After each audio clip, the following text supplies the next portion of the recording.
welcome to livealittlehigher.com. We continue learning Hovos HaLevavot, Duties of the Heart, by Rabbi Bahya Ibn Pakuda, and we are in the gate of abstinence, Shar HaPrishut, in which we are learning about the concept of abstinence viewed through the lens of the Torah. What is really the purpose of the material world and how we should use it and how not fall into the excess of the material world, which is very damaging to a person in this world. So we saw last week the different ways in which different sages viewed abstinence, and at the end we came with a conclusion that we have to live with what we need and not with what we want. That when we focus ourselves on giving ourselves what we need to be able to live in the best way we can live and the best way we can be, then this should be the purpose of the material world. So today, Rabbi Bahya is going to talk about the need for special abstinence. And so he says that it is necessary for adherence to the Torah to practice abstinence, since the Torah aims is to enable the intellect to rule and prevail over all selfish desires. So we've learned before in the gate of self-accounting on how the intellect is so important, how the head has to rule the heart. That's why Hashem made us in this way, that the head is on top of our heart. So the head has to be the one that rules, that controls, that tells us this is right, this is wrong, and that we're able to control our emotions. So the Rabbi Bahya says, it is known that the predominance of desire over intellect is the beginning of all sin and the source of all disgrace. So desire is something that we have to really check what is our desire, because the desire really comes from the eyes, and then it goes down to the heart, and from the heart it goes to the brain. So in Colombia they used to say, lo que los ojos ven, el corazón desea. What the eyes see, the heart desires. And we have to be very careful in today's world where everything is so visual. You know, you can see where your friend went on vacation, how his house looks inside, what clothes they're wearing. You know everything about everybody's life. This can give a place to having envy and be jealous about other people's possessions. Because yes, if the eyes are always looking at what other people have, then the heart will want what other people have, and then the brain will become polluted. So people incline towards this world only after they stray from their faith. Base instinct entices them to forsake the redemptive world of reason and faith and turns them aside from the way of their forefathers. So we know as Jews that this world is really the bridge. Let's say it's the road to the world to come. We don't believe in only one world. We believe that there's a world to come. And so this world is the way to get to the world to come. And we're here given all the opportunities in this world so we can rise above materialism and rise above our desires and our egos and all these things, and live in accordance with the Torah and its mitzvot. And this is the ticket to heaven, let's say it that way. So the instinct attracts them to an indulgent lifestyle and a pursuit of wealth, enamoring them of this world's luxury and prominence. This reminds me of a story I heard when I was a little girl. And the rabbi in one of these Sunday classes that we used to have, he said to us this story. He told us this mashal, this story of a prince that the father wanted to test his son and see if he had if he had what it took for him to become the next king. So he said to him that he was going to send him to an island, and in this island there were many diamonds, and that he had to stay in this island for 3 months and collect as many diamonds as he could and bring them into the ship and bring them back to the kingdom. So the son went off, he arrived to this island, and just as the father said, once he got out of the boat, there were diamonds everywhere, huge diamonds, little diamonds, pink diamonds, yellow diamonds, you name it, everything shined. So he started picking up these diamonds, and then he got hungry. He found a restaurant, and he sat and he ordered, and when he was ready to pay the bill, he took out some diamonds to pay the bill, and the lady from the restaurant looked at him and says, "What, are you crazy? This is not the currency here. We have diamonds everywhere. They are valueless. They don't mean anything to us." And so he looked at her and he says, "Okay, and so what is it valuable for you here? With what currency do you pay in this place?" He says, "Here, what's money is rotten fish. Rotten fish. We pay everything with rotten fish." So this prince, okay, he started putting some diamonds in the boat, but you know, he had to eat, he had needs. He started to fish, and he started to put the fish to rot so he could become very rich.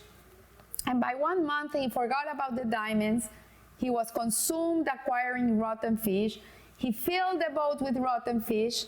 And when he came back to the kingdom, like everybody was waiting for this boat. There was a parade going on. There was a party. Everybody was waiting, and they could see the boat coming to the shore. And everybody's very excited. The prince is coming back. He's full of diamonds. We're going to be such a rich nation, you know. And when the boat is coming closer, people start feeling this horrible smell, like it stank. It stinks. They were all saying, "Oh, it stinks, it stinks." And when the prince came out of the boat, he looked horrible, and he smelled horrendous. So the king looks at the son and he says, "Did you bring the diamonds, son?" So the son says, the prince, "No, Dad, I brought you something better than diamonds. You don't know. I came to this island, started picking up the diamonds. They meant zero in this island. They were worthless. And what was very, very precious to these people were the rotten fish. So I brought you rotten fish. I filled the boat with rotten fish, and we are going to be very rich because we have all these rotten fish." And I remember that's the idea of what Rabbi Bahia is telling us here, is that when a soul comes down to this world, they tell him before he comes, "Don't forget the mitzvahs. Don't forget the mitzvahs. Go and get the mitzvahs. Fill your life with mitzvahs. This is the only thing this is the most valuable thing in the world. This is the only thing you take with you when you come back. It's the mitzvahs. Go, only think about the mitzvahs. Concentrate on the mitzvahs. Do the mitzvahs. Learn Torah. Do the mitzvahs." And yes, the soul comes down to the world, and he's ready to learn Torah. He's ready to do mitzvot. And then they come and they tell him, "Oh no, you know what's really worthy in this world? Designer clothes, designer handbags, beautiful cars, beautiful homes, jewels, money, prestige, honor." And the person forgets about the mitzvot, and he starts acquiring all this stuff in the world. And in 120 years, when that soul has to go back to heaven, and they ask him, "Where are the mitzvahs?" he's gonna say, "No, I brought something more precious than mitzvahs. I brought you designer clothes and designer this." And in heaven, they're going to say, "This is worthless for us. This means zero. The only thing that's worthy here are the mitzvot." So this is what he's trying to tell us. He's trying to tell us that there is not one among them who occupies himself with anything but his own pleasure. When people are worried with their pleasure, with having pleasure from the world, then that's going to be their religion. Anything that gives them pleasure, that's what they are going to look for. And they're not looking for something that is going to be eternal. So as Yirmiyahu says, "Your own wickedness will punish you. Your own sins will rebuke you." And then there are those among them who are denied their pleasure, yet their mind is always on it, and their soul pines for it, hankers after it, and constantly seeks it, day and night, as it says. While on his bed he thinks evil thoughts, he sets himself on a way that is not good, and this is impel him. And all their years they are mired in matters of this world, precluded from attaining the good that is in it, too weary to attain it. They are losers in their transaction. They have concluded and diminished their own souls. They choose evil, ignorant of the value of what they give up, of what they receive instead, as it says. They exchange their glory for the image of a bull that eats grass. And so this is what it is. Like, people fool themselves. They forget why they're here. They forget what's the purpose of their lives. What is the whole purpose of them being in this world? And they get attached to a world of glitter, a world of fantasy, a world that is not eternal, a world that is going to disappear.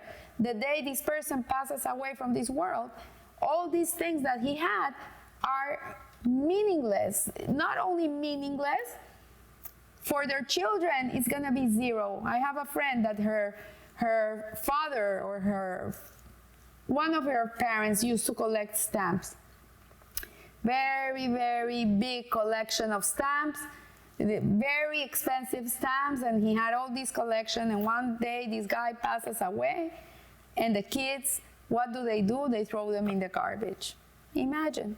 Because for them, it meant zero. Like, they had no idea how precious these stamps were. So yes, you're accumulating things in this world, the Van Goghs and the Miros, and I'm not saying they're not beautiful and they're gorgeous, and okay, you can have one, I'm not saying you can't, but that is not the purpose of your life. That the purpose of your life is to infuse your life with the eternal part of the life, which is to be busy learning Torah and fulfilling mitzvot. You know, and someone asked me today or yesterday, what is the purpose of life? What is our purpose? How do we know what is our purpose? And I said to this person, you are the purpose. You are the purpose. So for example, a friend calls you to ask for a favor and you're gonna be annoyed. Oh no, they're asking me for a favor and now I cannot do what I wanted to do and I have to go and help this person. I'm so annoyed. But in reality, if you would see that this person is not there to annoy you, he's giving you the opportunity to fulfill a mitzvah, which is to love your fellow like yourself. When you help someone else, you're fulfilling a mitzvah. If your mother asks you for something, don't roll your eyes back. Look up and say, Baruch Hashem, I have the opportunity to fulfill the mitzvot of kivud avaim, of honoring a parent. You know, look into the silver lining of your life, because everything that is there okay, I cannot go to the beach today because I have to take my grandmother to this place. You know, you're fulfilling a mitzvah. So these are the things that are really worthy in life, that are really have eternal value. And so he says, each one does what he sees his neighbor doing. He who takes from this world only what is sufficient for his needs is called a idler, a lazy person.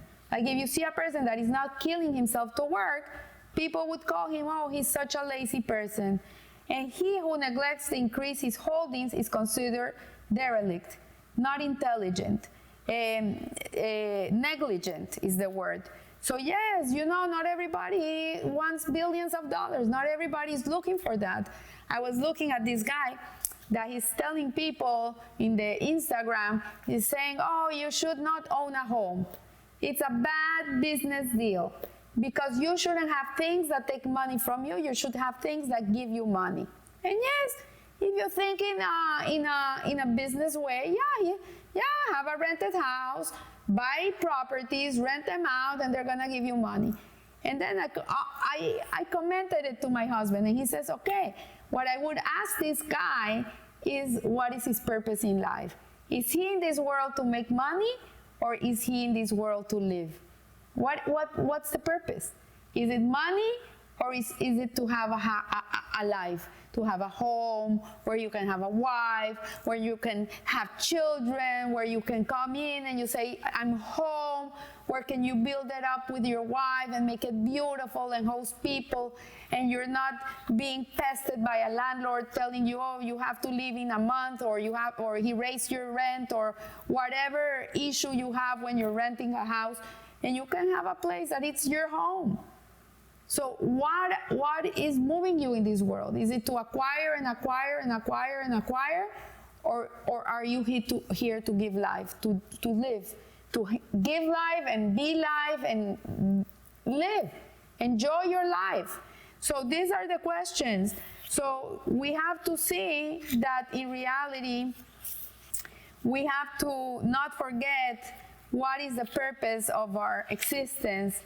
And Rabbi Bahya says at the end, you will find that such abstinence was practiced by the prophets, peace be upon them, and by the pious among our predecessors in every generation. These people were very, very careful with the material world. They really went the other extreme. They didn't take anything more than what they really needed. And they were prophets. And okay, we're not prophets, we're not in that place, we're not meant to be the tzaddikim of the world, we're meant to be an intermediate man that lives in the middle and that is able to juggle the material with the spiritual, that he's able to have both. But the only way that you can have both if the material is used for the spiritual. But if the material has a life of its own, then you're consumed by it. You cannot live, you cannot have both. So I wish you a blessed week, and remember, live a little higher. Thank you.